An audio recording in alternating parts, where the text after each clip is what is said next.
어, 식- 독립적으로 식물의 작물화가 시작된 고지대 뉴기니, 그레이트 오스트레일리아에서 가장 일찍, 그리고 가장 집약적으로 식량 생산이 시작되었고, 인구 밀도 역시 가장 높았던 곳은 바로 뉴기니 고지대, 특히 해발 1200에서 2,700m에 해당하는 계곡들이었다. 고고학적 발굴을 통하여 밝혀진 바에 따르면 최고 9천년 전부터 복잡한 배수시설이 만들어지기 시작했고, 늦어도 약 6천년 전에는 더욱 보강되었다. 다소 건조한 지역에서는 토양의 수분을 보존하기 위한 계단식 경작지도 함께 발굴되었다. 당시의 시설도 오늘날 고지대의 습지를 밭으로 만들기 위해 물을 빼려고 할 때 흔히 사용하는 시설과 비슷했다. 꽃가루 분석에 의하면 지금으로부터 5천여 년 전에 고지대의 여러 계곡에서 많은 숲이 없어졌음을 알 수 있다. 이것은 농업을 위해 숲을 개간했다는 증거다. 오늘날 고지대에서 생산되고 있는 주요 작물은 비교적 최근에 도입된 고구마와 타로토란, 바나나, 참마, 사탕수수, 각종 식용 풀줄기, 그리고 몇 가지 잎줄기 채소 등이다. 타로토란, 바나나, 참마는 원산지가 동남아시아이며 그곳에서 작물화된 것이 확실하므로 종전에는 유기니 고지대의 농작물 중에서 고구마를 제외한 나머지는 모두 아시아에서 건너왔을 것이라고 생각했다. 그러나 사탕수수, 잎줄기 채소, 식용 풀줄기 등의 야생조상은 뉴기니의 토종 식물이었다는 것, 뉴기니에서 재배되는 바나나 종류의 야생조상도 원산지가 아시아가 아니라 뉴기니라는 것, 그리고 타로토란과 일부 참마 종류는 아시아뿐만 아니라 뉴기니에도 자생하고 있음이 밝혀졌다. 만약 뉴기니의 농업이 정말 아시아에서 비롯되었다면 고지대 농작물 중에는 아시아로부터 도입된 것이 확실한 작물도 덜어 있어야 마땅할 텐데 그런 작물은 하나도 없다. 이 같은 이유 때문에 지금은 뉴기니의 고지대에서 뉴기니의 야생 식물종을 작물화하여 토착적으로 농업을 시작했다는 것이 일반적인 견해다. 이처럼 뉴기니는 비옥한 호수달지대와 중국을 비롯한 세계의 몇몇 지역과 더불어 식물의 작물화가 독립적으로 시작된 중심지였다. 고고학적 유적지에서는 6천 년 전에 고지대에서 실제로 지배되었던 농작물의 잔해가 발견된 바 없다. 그러나 그것은 놀라운 일도 아니다. 오늘날 고지대의 주요 작물은 특별한 조건이 따르지 않는 한 고고학적으로 식별 가능한 잔해가 남지 않은 식물들이기 때문이다. 그러므로 그중 일부 농작물은 고지대 농업의 창시 작물이기도 했다고 생각된다. 특히 고대의 배수시설은 오늘날 타로토너를 재배하는 데 이용되는 배수시설과 매우 비슷했다.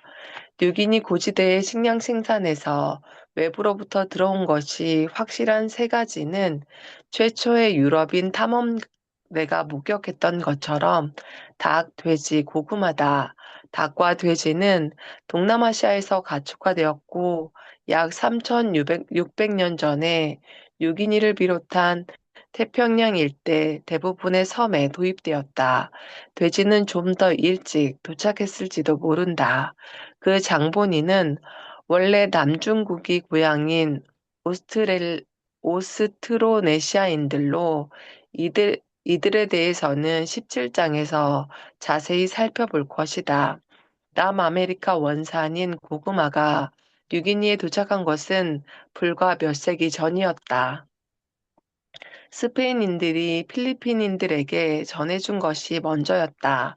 뉴기니에 퍼진 고구마는 곧 타로토란을 누르고 고지대에 주식이 되었다.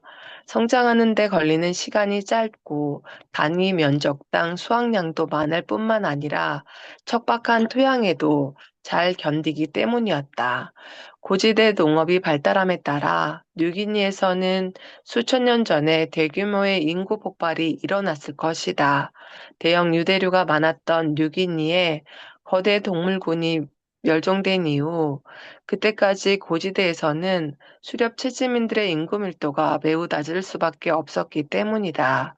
그리고 몇백 년 전에 고구마가 도착하면서 또 한 번의 인구 폭발이 일어났다.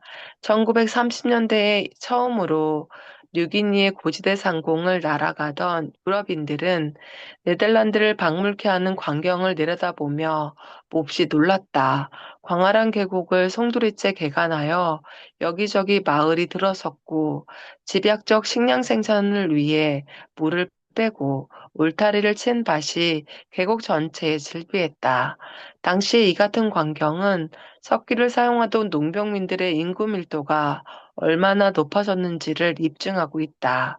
비교적 고도가 낮은 곳은 지형이 가파르고 늘 구름이 많으며 말라리아와 가뭄 등이 염려되므로 뉴기니의 고지대 농업은 주로 약 1200m 이상의 고도에서 이루어졌다. 그러므로 뉴기니의 고지대는 조밀한 농경 인구가 하늘 높이 솟아오르고 그 아래 펼쳐진 구름 바다가 에워싸고 있는 하나의 섬이라고 말할 수 있다. 뉴기니 해안이나 강가에서 사는 저지인들은 어류에 크게 의존하고 있는 촌량민들이고 해안과 강가에서 좀 더 떨어진 건조 지역의 저지인들은 인구 밀도가 낮고 주로 바나나와 참마를 재배하는 화전 농업을 한다. 그들은 또한 수렵 및 채집으로 보완해 가면서 연명하고 있다. 그와 대조적으로 누기니 저지대의 늪지대에 사는 사람들은 야생 사고야자의 줄기 속에서 나오는 전분에 의존하여 살아갔다. 사고야자는 생산성이 매우 높아 1시간 동안 일해서 얻을 수 있는 열량이 농경의 3배에 달한다.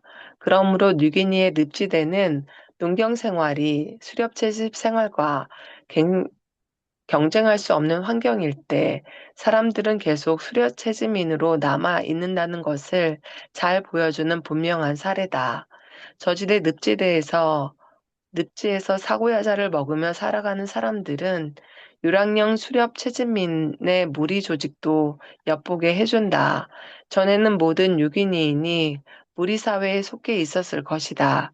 그러나 13장과 14장에서 살펴보았던 여러 가지 이유로 농경민과 어민들은 더 복잡한 기술과 사회와 정치 조직을 발전시켰다. 그들은 영구적인 촌락에서 부족 사회를 이루고 살며 대인이 이끄는 경우도 많다.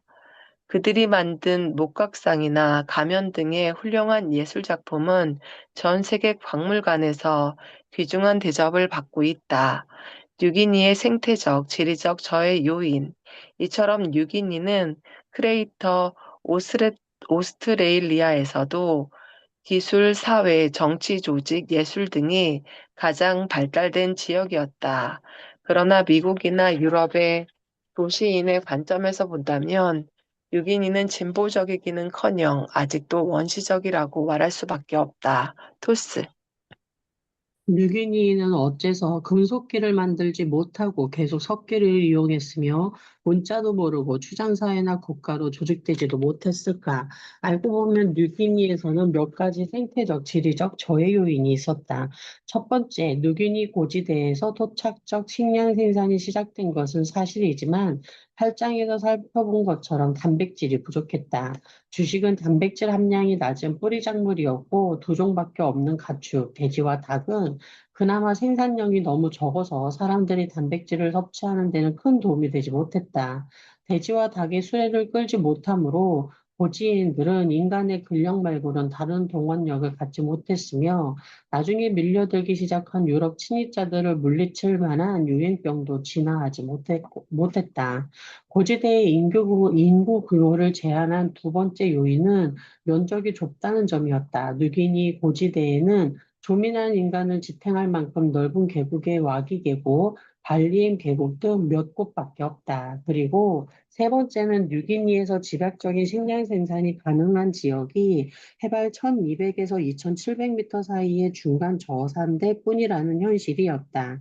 해발 2700m 이상 고산지대에서는 식량 생산이 전혀 이루어지지 않았고, 해발 3000에서 1200m 사이 산비탈에서도 거의 없었으며 저지대에서는 인구 밀도가 낮은 화전 농업만 가능했다.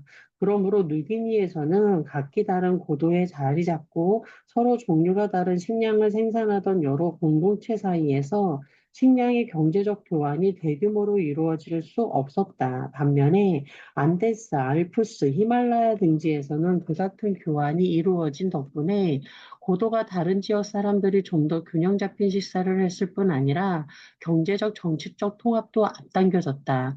이러한 여러 가지 이유 때문에 유럽의 식민 정부가 서구의 의약품을 들여오고 부족 정쟁을 종식할 때까지 전통적인 뉴기니의 인구는 100만 명을 채 넘지 못했다. 5장에서 보았듯이 농업이 시작된 중심지는 세계적으로 대략 9군데 정도인데 부족 뉴기니 인구는 단연 꼴찌였다. 인구가 고작 100만 명인 뉴기니는 도저히 인구가 수천만 명인 중국, 비옥한 초승달지대 안데스, 중앙아메리카 등지에서 발생한 것과 같은 기술, 문자, 정체 체제를 발전시킬 수 없었다. 뉴기니 인구는 전체적으로도 얼마 안 되었지만 그나마도 험준한 지역 때문에 수천 갈래로 분열되어 있었다. 뉴기니 저지대에는 늪지가 즐비하고 고지대에는 가파른 능선과 비좁은 협곡이 번갈아 이어지며 저지대와 고지대를 막론하고 빽빽한 밀림이 들어차 있기 때문이다. 뉴기니는 현장 조수로 삼고 뉴기니에서 생태학적 탐사를 나설 때 기존의 길을 따라 이동하더라도 하루에 5km밖에 5km 정도만 전진할 수 있으면 많이 간 편이라고 생각했다. 정통적인 뉴기니에서 대부분 고지인은 평생 자기 집에서 반경 16km 이내를 벗어나지 못했다. 이 같은 지형상 어려움과 더불어 뉴기니의 무리 사회나 촌락들 사이에서는 늘 전쟁이 끊이지 않았으므로 전통적인 뉴기니가 언어와 문화뿐 아니라 전체적으로도 심하게 분열되어 있었던 것은 충분히 납득할 수 있는 일이다. 뉴기니는 언어의 집중도 면에서 당연 세계 제일이다. 전 세계 6천 개 언어 중 자그만치 1,000개가 텍사스주보다 약간 큰 지역에 몰려 있다. 이 언어들은 다시 수십 개 어족으로 세분되지만 어디에도 속하지 않은 언어들도 많으며 이들이 모두 영어와 중국어만큼이나 서로 많이 다르다. 느기니 언어의 절반 정도는 사용자 수가 500명 이하이며 가장 큰 몇몇 언어 집단, 그래봤자 고작 10만 명이지만 언어 집단조차 정치적으로 수백 개 촌락으로 분열되어 다른 언어를 쓰는 사람들과 싸우듯 자기들끼리 무섭게 싸웠다. 이처럼 나뉜 각각의 극소 집단은 너무 작아서 출장이나 기능 전문가를 뒷받침할 형편이 못 되었고 야금술이나 문자를 개발할 수도 없었다. 인구가 적고 분열되어 있었다는 점 이외에도 뉴기니 발전을 가로막는 또 한 가지 요인은 다른 지역에서 기술과 아이디어가 들어오지 못하게 하는 지리적 고립이었다. 뉴기니와 새 이웃 사이에는 바다가 가로막혀 있었다. 더구나 몇 천 년 전까지는 기술이나 식량 생산 면에서 새 지역 모두 뉴기니보다 특히 뉴기니 고대 지역에 비하면 뒤처진 상태였다. 이들 셋 이웃 중 오스트레일리아 원주민은 뉴기니인이 이미 갖고 있는 것 이외에는 가진 것이 거의 없는 수렵 채집민이었다.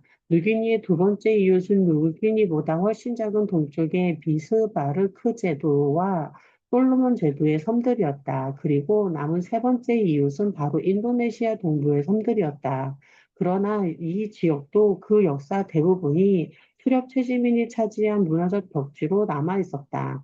4천년 전 유기니에 처음으로 인구가 이주한 이후 BC 1600년경 오스트로레시아인이 팽창을 시작할 때까지 인도네시아를 거쳐 뉴기니에 도착했음을 확인할 만한 문물은 아무도 없다. 오스트레일리아인의 팽창과 함께 인도네시아는 아시아에서 건너온 이 식량 생산자들이 차지하게 되었다.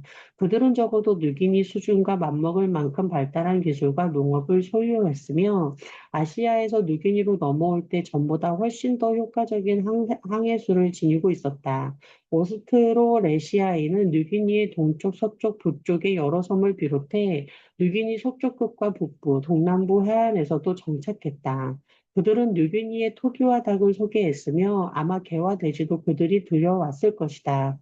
오래전에 고고학자에서는 뉴기니 고지대에서 BC 4000년 이전에 돼지뼈가 발견되었다고 주장했지만 확인되지는 않았다. 적어도 지난 천여 년간 뉴기니는 자바와 중국 등 기술적으로 훨씬 더 발전된 사회와 교역의 매체로 연결되어 있었다. 뉴기니는 풍조류의 깃털과 향신료를 수출하고 동손 하노이 남부의 유적지로 청동시대의 절정이었던 BC 500에서 AD 100년 베트남 북부에 꼽히는 동남아시아 일대에 전파된 동손 문화의 중심지였다. 동손의 청동북과 중국의 자기 등 사치품을 비롯한 동남아시아의 각종 물품을 수입했다. 시간이 조금 더 있었다면 오스트로레시아인의 팽창은 뉴기니에 더 큰 영향을 미쳤을 것이다. 뉴기니 서부는 결국 순탄이 다스리던 인도네시아 동부에 정치적으로 통합되었을 것이며 인도네시아 동부를 거쳐 뉴기니에서도 금속기가 전단되었을 것이다.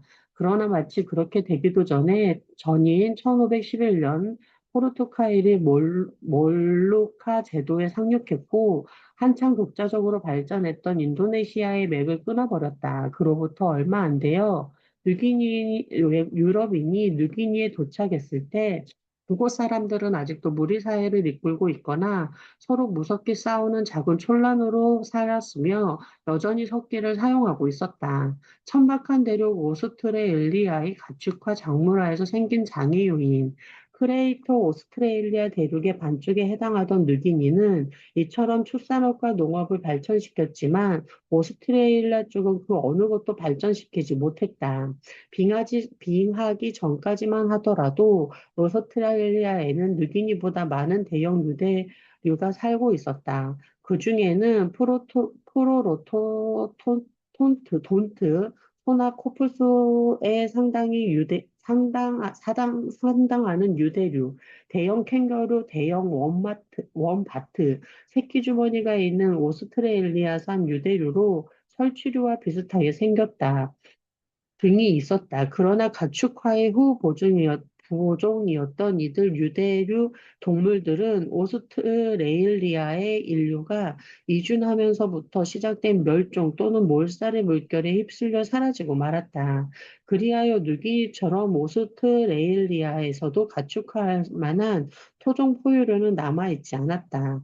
외부에서 가축화된 리아에 도입된 유일한 포유류는 개였다. 개는 BC 1500년경에 아시아에서 아마도 오스트로네시아인의 카누에 실려 들어와 오스트레일리아의 야생 상태에서 딩고가 되었다. 오스트레일리아 원주민은 딩고를 사로잡아 애완견, 번견, 심지어는 살아있는 담요로도 활용했는데 매우 추운 밤을 뜻한다는 개 5마리의 밤이라는 표현이 바로 거기서 나왔다.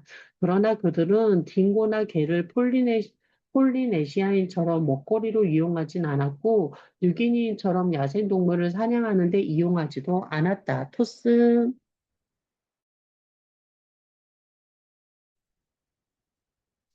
오스트레일리아에서는 농업도 시작되지 못했다. 이곳은 가장 건조한 대륙일 뿐 아니라 토양이 가장 삭박한 대륙이기 때문이다.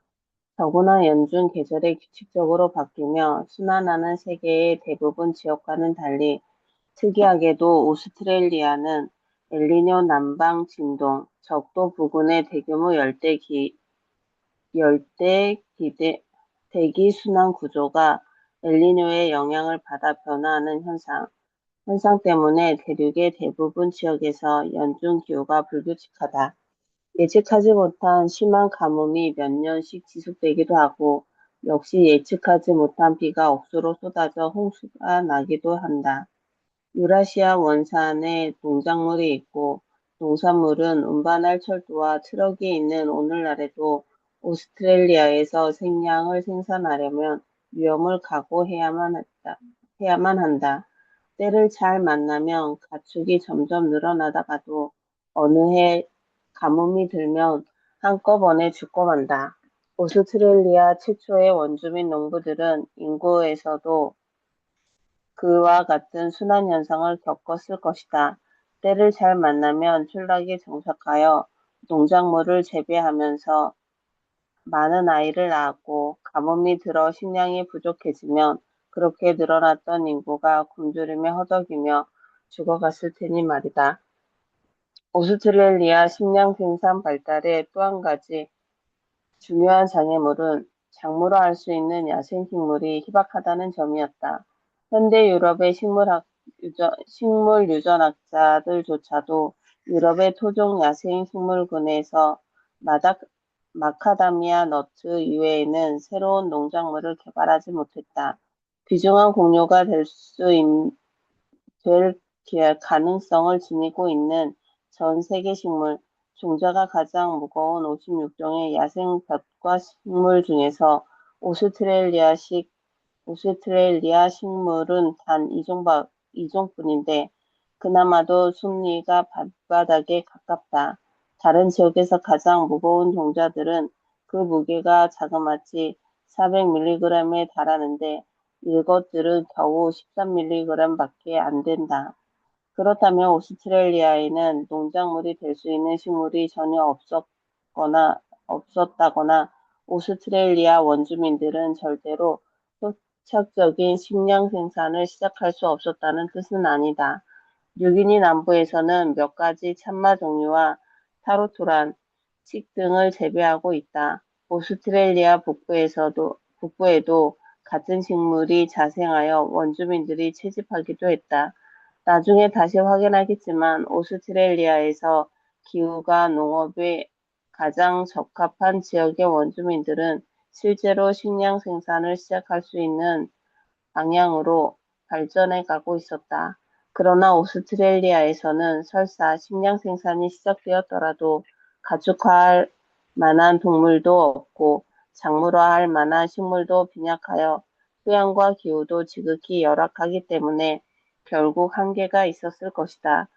유랑생활, 수렵채집 생활, 그리고 거처나 소유물에 최소한의 노력만 투자하는 태도 등은 결국 엘니뇨 남방 진동으로 인해 자원의 양을 예측할 수 없는 오스트레일리아의 환경에 지혜롭게 적응한 결과였던 셈이다. 자기 지역의 조건이 악화되면 원주민들은 일시적으로나마 조건이 더 나은 지역으로 옮겨가기만 하면 그만이었다. 실패할지라도 모르는 몇 가지 농작물에 의존하기보다는 차라리 매우 다양한 야생 먹거리를 바탕으로 하는 경제 체제를 발전시킴으로써 위험을 최소화했던 것이다. 그 다양한 먹거리들이 모두 동시에 흉년이 들 가능성은 거의 없기 때문이다. 그리하여 이따금씩 자원 부족으로 사람들이 굶어 죽어 인구가 들쭉날쭉 변동하는 현상은 없었다. 그 대신 소규모 인구를 유지했으므로 흉년이 들면 음식이 풍족해졌고 흉년이 들더라도 모자라지는 않았다. 오스트레일리아 원주민들이 식량 생산을 대신하여 활용한 방법을 일컬어 부지깽이 농법이라고 한다. 원주민들은 식용 동식물을 직접 기르지 않았지만 그 생산량을 증가시키는 방향으로 주변 환경을 개조하거나 관리했다. 구체적으로 말하자면 그것은 주기적으로 땅에 불을 지르는 방법이었다. 거기에는 몇 가지 목적이 있었다. 불이 나면 동물들이 도망쳐 나오므로 즉시 잡아먹을 수 있고 수풀이 빽빽하던 곳에 불에 타서 시원하게 뚫린 초원으로 변하므로 사람들이 다니기 편해진다. 그 초원은 오스트레일리아의 최고의 사냥감인 캥거루에게 이상적인 생식지가 되고 불은 캥거루가 먹는 풀과 원주민들이 먹는 고사리 뿌리의 성장을 촉진시키기 때문이었다.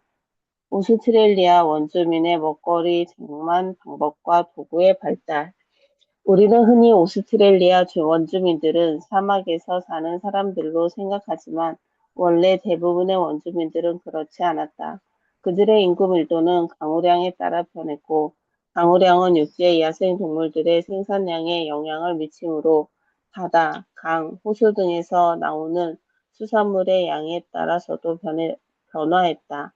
원주민의 인구 밀도가 가장 높은 곳은 오스트레일리아에서 가장 하고 생산적인 지역들이었다. 바로 동남부의 머리 달린 강 유역, 동부 및 북부 해안, 서남부 끝부분이다. 현대 오스트레일리아에서도 유럽인 정착민들은 이들 지역에 가장 밀집해 있다.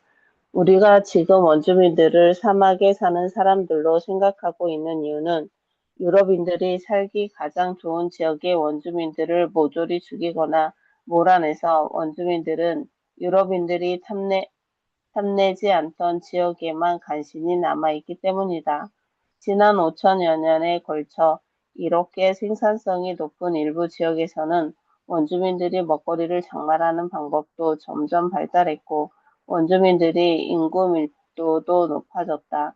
오스트레일리아 동부에서는 양도 풍부하고 전분도 많아, 많지만 독성이 매우 강한 소철류의 씨앗에서 독을 걸러내거나 발효시켜 먹을 수 있게 하는 기술들이 개발되었다. 전에는 버려졌던 오스트레일리아 동남부의 고지대에도 여름철마다 원주민들이 찾아들기 시작했다. 그들은 소철류의 열매와 참맛뿐 아니라 철 따라 이동하다가 막대한 숫자로 모여서 동면하는 보곡나방도 잡아먹었다. 이 나방은 불에 구우면 군방 같은 맛이 난다. 더 많은 먹거리를 장만하기 위해 새로이 개발된 또 한 가지 방법은 머리 달린 강 유역의 민물장어 양식장이었다. 이 강의 느지대에는 우기에 따라 수심이 달라지는데 오스트레일리아 원주민들은 최장 2.4km에 달하는 정교한 수로 건설하여 장어들이 이 늪에서 저 늪으로 옮겨 다닐 수 있게 했다. 장어를 잡는 방법도 어사를 치거나 막다른 수로에 통발을 놓는 방법, 수로를 돌담으로 막고 한 곳에만 터놓은 후 그 자리에 그물을 치는 방법 등으로 발전했다. 수심이 다른 여러 위치에 골고루 통발을 놓아두면 수심이 달라짐에 따라 번갈아 가면서 장어를 잡을 수 있었다. 이 같은 양어장을 처음 건설할 때는 많은 노력이 필요했겠지만 일단 만들기만 하면 수많은 사람을 먹여 살릴 수 있었다. 19세기의 유럽인들은 장어 양식장이 있는 곳에서 연화문 채 집으로 이루어진 원주민 촌락을 발견할 수 있었다. 이 촌락의 고고학적 유적지 중에는 돌로 지은 집이 146채나 있었던 곳도 남아있는 것으로 미루어 계절에 따라 일시적으로 남아 수백 명의 인구가 거주했음을 짐작할 수 있다. 여기까지 하겠습니다.